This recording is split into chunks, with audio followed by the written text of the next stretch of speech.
A venit toamna, suntem în septembrie 99. S-a întunecat de mult afară și a început să plouă. E vineri seara, știi și tu, e plină scara de vagabonzi ce vor să alunge plictiseala.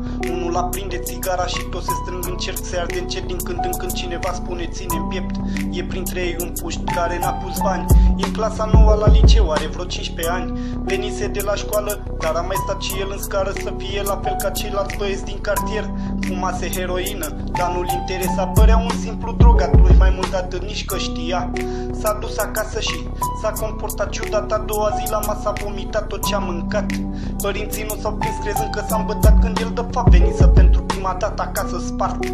A continuat și a doua zi la fel, bucuros de nou la anturaj din cartier. A trecut o lună, au trecut 2-3, dar într-o zi niciunul dintre ei n-a mai produs lei, știa.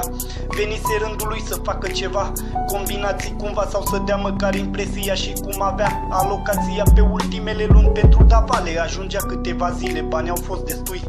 Băieții lui atunci l-au îmbrățișat, iar cel mai șmecher dintre ei i-a zis: fratele meu, tu ești băiat. Să moară mama dacă să ia cineva de tine, să vii la mine, nu mi-e frică de nimeni, știi bine. Și de atunci puștiu nu știu cum de s-a schimbat așa, tot timpul înjura și o luase grav pe Dava, dar nu credea.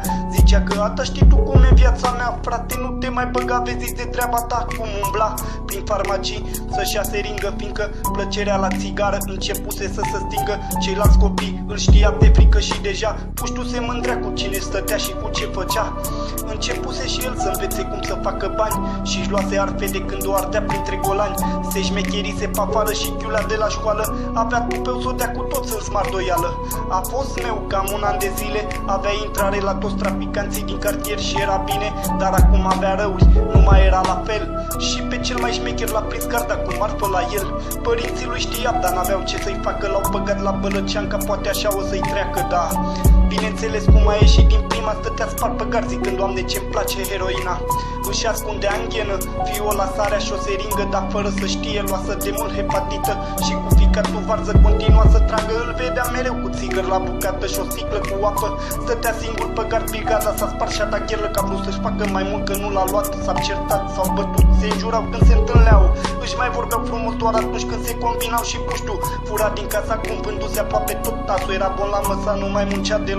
Era 2003, se lăsase de școală și se gândea să vândă marfă sau să plece din țară. Stătea pe afară, făcându-și planuri care s-au destrămat. Într-o zi banală, când totul s-a terminat, a plecat să-și ia tava de la altcineva. Auzise că are un om marfa, dar nu prea credea. Din 2 bile, 15 unități de cremă, a stat câteva ore până și-a găsit o venă. După ce a făcut, a închis ochii și a căzut. A făcut, spune, și atât, acum e pap, pierdut, caput.